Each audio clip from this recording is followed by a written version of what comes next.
오늘 우리에게 주신 하나님의 말씀 보도록 하겠습니다. 에스라 10장 25절로 44절 말씀입니다. 생명샘과 5월 27일 월요일 말씀, 이방 여인에게 장가든 자 두 번째 이야기입니다. 함께 읽겠습니다.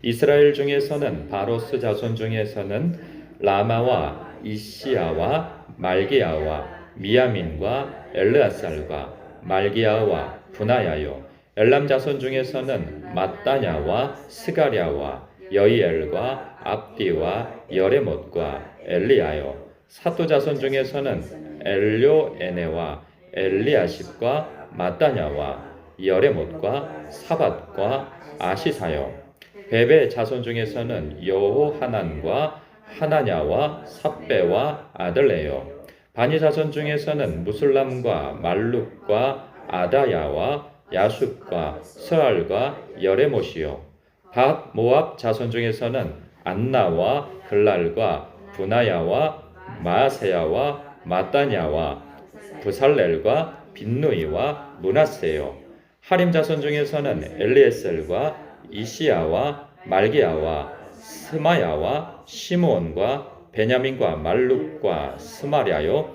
하숨 자손 중에서는 마뜨네와 마따따와 사밧과 엘리벨렉과 예레메와 문하세와 시므이요, 바니 자손 중에서는 마아데아 아모람과 우엘과 분하야와 베드야와 글루히와 와야와 무레못과 에랴십과 마따냐와 마뜨네와 야수와 바니와 빈누이와 시므이와 셀레마와 나단과 아다야와 막나드베와 사세와 사레와 아사렐과 셀레мя와 스마랴와 살룸과 아마랴와 요셉이요, 느보 자손 중에서는 여이엘과 마띠디아와 사밧과 스비네와 이또와 요엘과 분하야더라.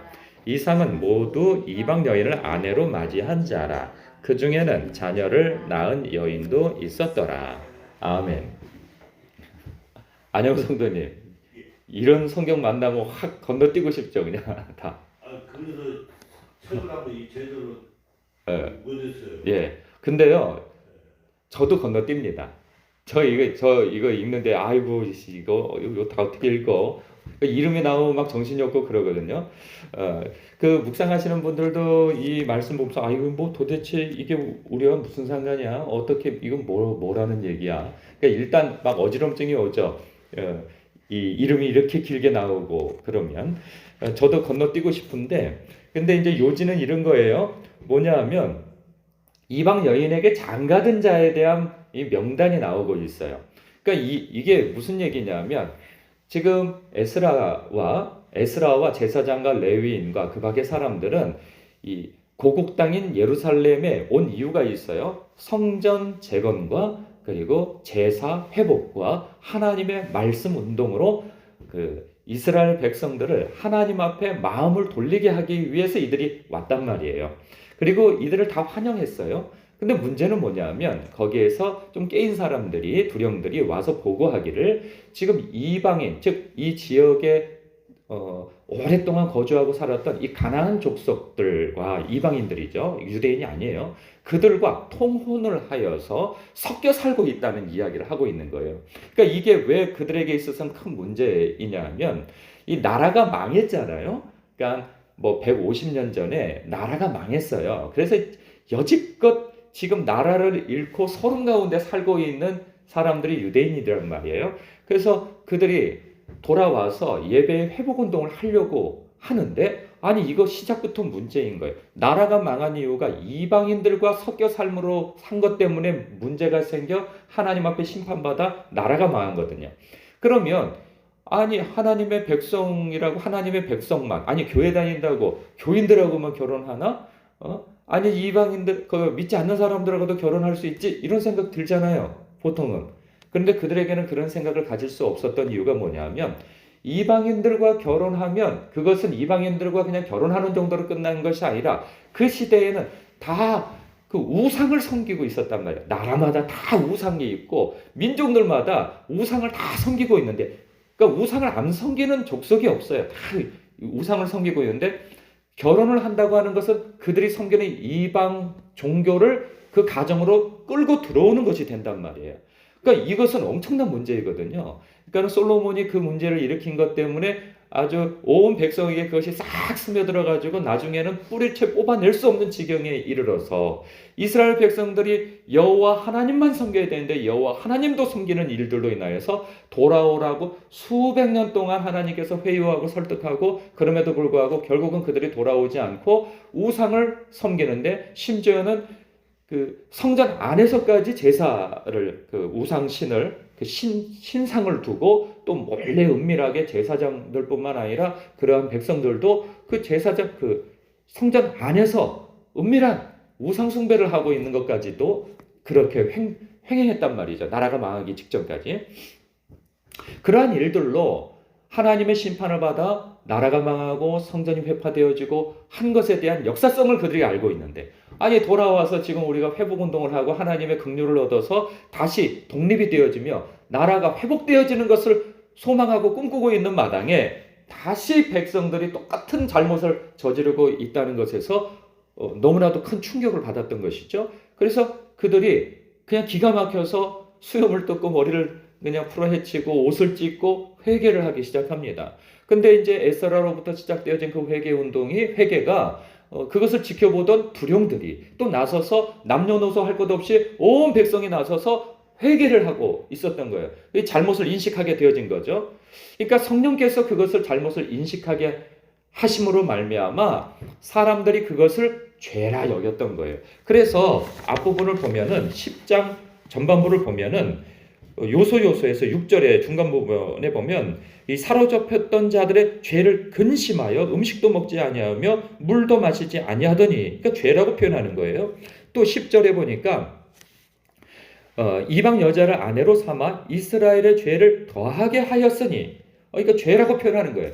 그러니까 단순히 이방 결혼을 했다고 하는 것이 죄가 아니고 죄는 무엇이냐? 그것으로 말미암아 하나님을 떠나게 하는 것이 죄라는 거예요.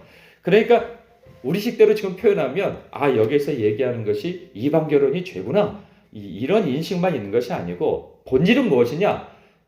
하나님을 떠나게 하는 데에 작용하는 것들이 죄라는 거예요. 그러니까 우리의 신앙에 있어서 하나님을 떠나게 하는 것이 무엇인가를 돌아보라는 것이죠. 그런데 문제는 뭐냐면 이들이 하나님 앞에 회개 기도하기 이전까지는 그것을 죄라고 모두가 인식하지는 않았다는 거예요. 아니 그게 뭐가 잘못이냐라는 거죠. 그래서 이 이방 결혼을 한 것에 대하여서 이제는 이 결혼한 사람들은 파혼을 하고 여인을 내쫓고 아이들까지도 다 내쫓아서 이 민족의 순결운동을 해야 한다라고 하는 것에 반기를 든 사람도 있단 말이에요. 그러니까 다 찬성한 것은 아니에요. 그 이전에는 또 많은 사람들이 아니 이게 뭐가 잘못됐어? 아니 먹고 살려고 하면 그들하고 결혼을 하면 살 수도 있는 것이고 그들하고 무역을 할 수도 있는 것이고 아니 이건 뭐 우리끼리만 어떻게 살아?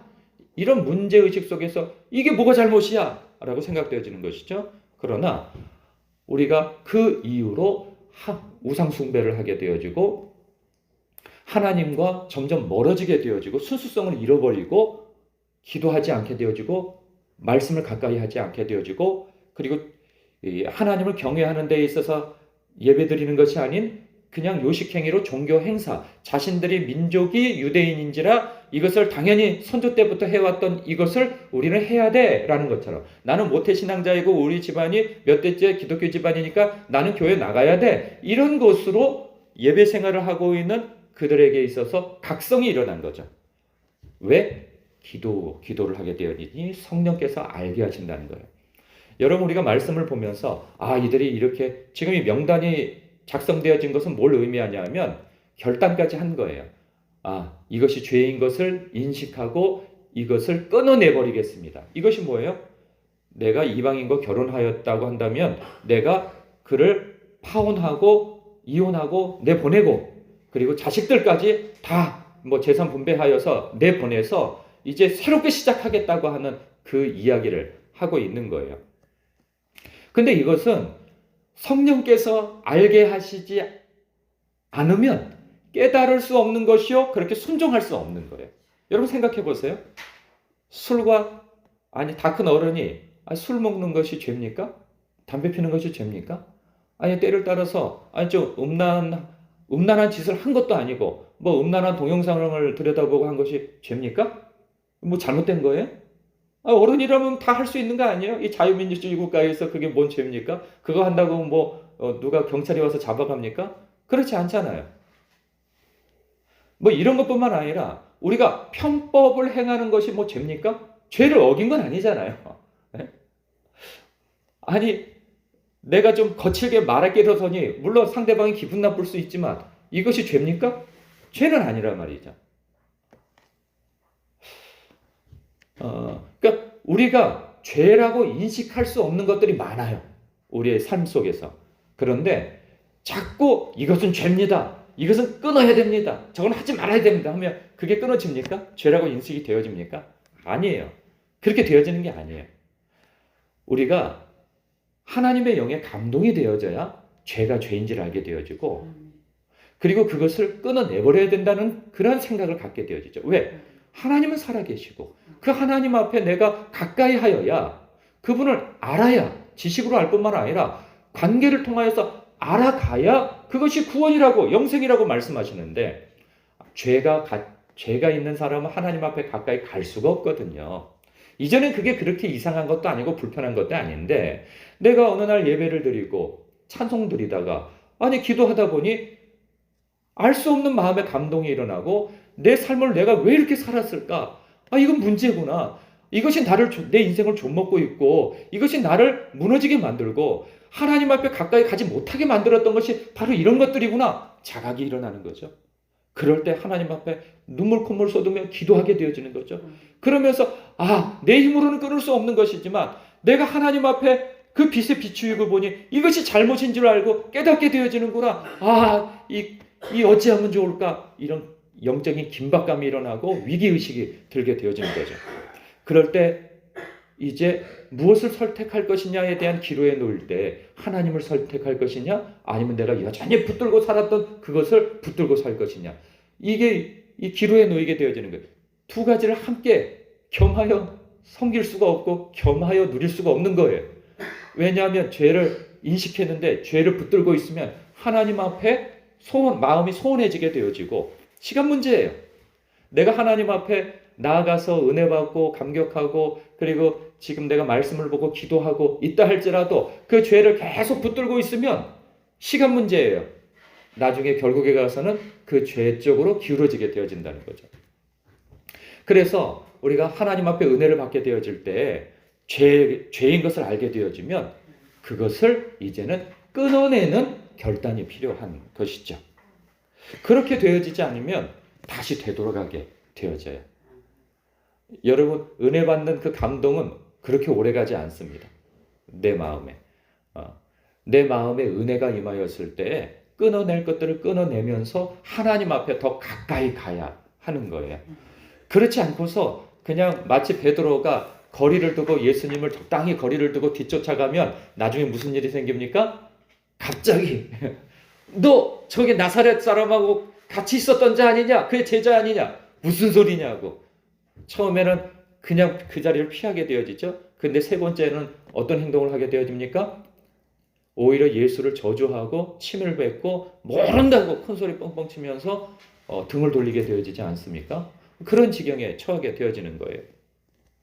여러분의 마음 가운데 이 말씀을 읽고 묵상하고 말씀을 듣고 또한 기도하는 여러분들에게 있어서 내 마음에 이러면 안 되는데 하는 것이 있다면 성령님께서 말씀하시는 거예요.